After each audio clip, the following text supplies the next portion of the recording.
Miss Kristi here, and I am so excited to be together again cooking in the kitchen. Today we are learning how to make flourless banana pancakes. These pancakes only have 4 ingredients, they only cook on the skillet for 4 minutes, and we end up with a warm and healthy breakfast. That's also great if you can't have gluten because there's no flour in them. We're gonna have fun making this together today, and I'm so glad you're here. All is calm and all is bright tonight. Now, the first step to cooking and working in the kitchen is to wash our hands. While I wash my hands with soap and warm water for at least 20 seconds, let's go over the ingredients and supplies that you'll need to gather to cook along today.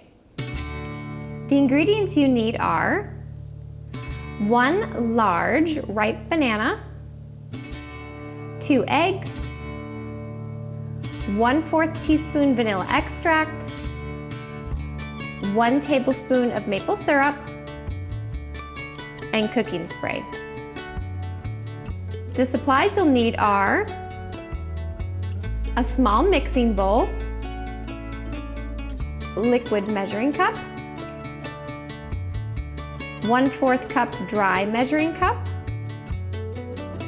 1 tablespoon, 1/4 teaspoon, a fork, and a spatula. Okay, great. My hands are clean and your hands are clean. We've gathered our ingredients and supplies, so let's get started making our flourless banana pancakes. Now today I'm using a skillet only because I can make them all at once and it's a little bit easier. So if you don't have a skillet at your house, you can definitely do this on the stovetop. You would just need to have a medium-sized frying pan and you would set your burner to medium. But since I'm using a skillet here and it's right in front of me, the first step for this recipe is just gonna be to plug in my skillet so it can start warming up. So I'm gonna plug my skillet in and I'm just gonna turn it to about 325. So if your skillet has a temperature setting, you're gonna put it on 325. If it's more of like a high, medium, low, you're gonna set it to medium. That way you can start warming up while we make our pancake batter. So grab your small mixing bowl that you have and put it right in front of you. And then grab your 1 large ripe banana. The reason that it needs to be ripe is that it makes it easier to mash. So if you have just kind of a normal, regular yellow banana that you might eat, it's gonna be a little bit harder to mash. So once it starts to get a little bit brown, that's actually perfect because it's easier to mash up. So you're gonna peel your banana. And then I usually just like to break it in half. If you kind of have these strings on it, you might wanna pull those off. So just break it in half and plop it in your bowl. And the first step now is just gonna be to mash this banana up. The easiest way I found is just taking your bowl and holding it against my stomach. That way the bowl doesn't move around. And I'm kind of just pushing the banana into the side of the bowl. And I'll turn it around and get the other half, which again is why it makes it a little bit easier when your banana is super soft to start with. So once you have it initially mashed up like this, then you can just start to stir it around. This is probably, besides cooking on the skillet, is the longest part of making this breakfast. Just getting this all nice and mashed. And we want it to be creamy, because if you have any big chunks of banana, you're gonna have big chunks of banana in your pancakes. So if you like that, leave some chunks. If you want it super creamy, then we just need to mix it a little bit longer. Make sure we get all the lumps out. Okay, this is looking good. Smells like banana. And I'm just using the back of my fork to smush it down, kind of stir it around. But once we're ready to move on, it should kind of look like this, where it's just a little bit creamy, not any super big chunks. And that is our 1 ripe banana that we have now mashed up and creamed up into our small mixing bowl. All right, I'm just gonna set this to the side. The next step is going to be to crack our 2 eggs and add them to our banana. So grab your liquid measuring cup, which you're gonna put right in front of you, and then your 2 eggs. And I'm just going to carefully crack it into my measuring cup, and then we'll pour it into the bowl. So first one, Just tap it on the side and gently, ooh, there's a shell. This is why I do it in a different bowl. or container in case we get shells. So I cracked it or tapped it on the side, just gently pulling it apart. Can set that to the side. Second one, give it a tap, gently pull it apart. And if you do see any shells in there, with your clean hands, you can kind of grab them, take them out, use your fork to take it out. I'm actually now gonna grab my fork and just mix these together. So I usually like to poke the yolk and then just stir our eggs together. This is just whisking it so that they are easier to add to our banana. If you have a whisk, you could use a whisk. I'm just using a fork because we needed it for our bananas anyways. So whisk that up and then put your bananas back in front of you. And you're just going to pour the eggs into the bananas. And you can set your measuring cup aside. We are done with that. I'm now just going to mix this carefully. Don't want a ton of it falling everywhere out of the bowl. Mix it up so where you don't see just a ton of yellow and it's more mixed with the banana and the creaminess. And now we're just gonna flavor a little bit to make it sweet so it's not tasting all like banana. We're gonna add a little bit of vanilla extract and a little maple syrup into the batter. All right. And we'll keep our fork in there. Next, grab your vanilla extract and your 1/4 teaspoon. So it's the smallest one we're using today. It's gonna say 1/4 TSP. And we are just gonna measure out 1/4 teaspoon of vanilla extract. And it's a small one, so just pour slowly. You don't wanna get too much. And then dump it right into our mixture. And you can set that to the side along with your 1/4 teaspoon. We are done with that. And now I'm actually adding maple syrup right to the batter. It just gives it a nice flavor, and you can definitely put more maple syrup on top when they're cooked. So take your maple syrup and your 1 tablespoon. So this is the biggest one. It's gonna say 1 TBSP. And carefully measure out 1 tablespoon of maple syrup right to the top. And then that also goes right into our pancake batter. And then you can put your tablespoon away, you can put your maple syrup to the side. We are done with that. All right, so now I'm just mixing this together, get those flavors all mixed, and we are almost ready to put it onto the skillet to cook. I'm gonna put my fork aside, I'm done with that. Now, this will make about 4 or 5 pancakes. Depending on how big your banana was is really kind of gonna depend on how much batter you make. And you'll notice this batter is a lot more thin than regular pancake batter, so it cooks a lot faster. You're gonna end up with a more thin pancake than a regular like fluffy pancake because there's no flour in here. But this makes a great option. It's got a lot of protein from the eggs. It's got the banana flavor, so it's just a different pancake that you can try, but just know as we cook them, they are gonna be pretty thin, and that's completely normal. So take your 1/4 cup of dry measuring cup, because that's what we're gonna use to scoop out and measure our pancakes. And before I do that, I'm actually gonna spray my skillet with my cooking spray. So if you have your cooking spray, go ahead and spray your skillet or spray your pan if you're cooking on the oven.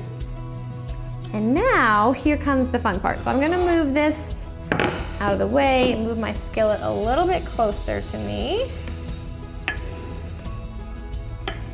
And now I'm going to measure out my pancakes. So I'm gonna take 1/4 cup and pour it on my skillet, and I'm gonna do that about 4 or 5 times depending on how many pancakes we use and batter is gone. And then I'm gonna set a 4-minute timer. They cook for 4 minutes on one side. We use our spatula to carefully flip them, and then they cook for another minute on the other side. So I'm gonna pour these on, set my timer for 4 minutes, and then we'll talk about flipping them over once our timer is done for 4 minutes. All right, so that is the next couple steps. So 1/4 cup, pour it on. And again, this is why I like to use a skillet, just because I can kind of cook them all at one time. Just makes it a little bit easier. If you don't have a skillet and you're using a pan, you might just have to cook one at a time, and that's completely fine. Whatever works best for you in your kitchen. I'll pour this last one on. All right, so this is gonna make, for today, about 5 pancakes with our 1/4 cup. And you're just slowly pouring it on. They're gonna spread out because they're thin, and that's okay. I'm gonna set my pancake batter aside, and now I'm gonna set my timer for 4 minutes, okay? And when the timer goes off, then we will talk about flipping them over.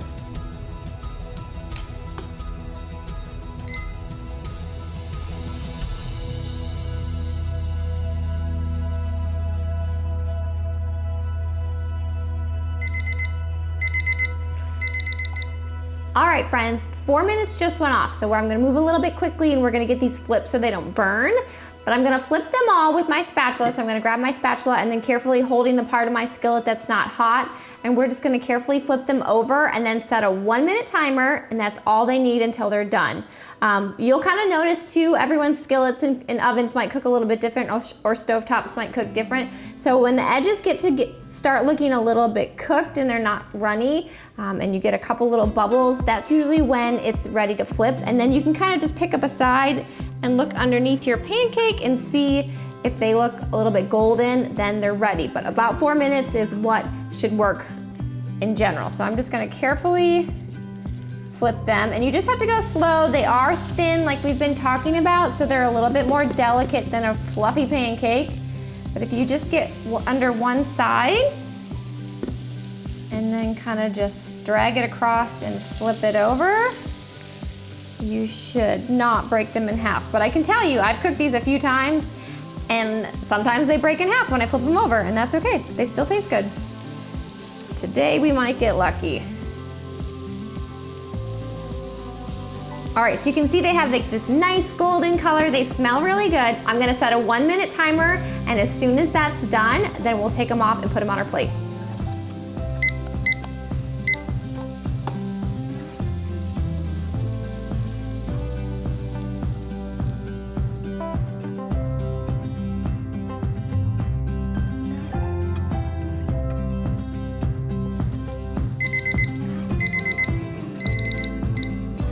All right, friends, our last 1-minute timer has gone off. So we cooked it for 4 minutes, and we cooked it for 1 more minute once we flipped them. So 5 minutes on the skillet, and then these are done and cooked.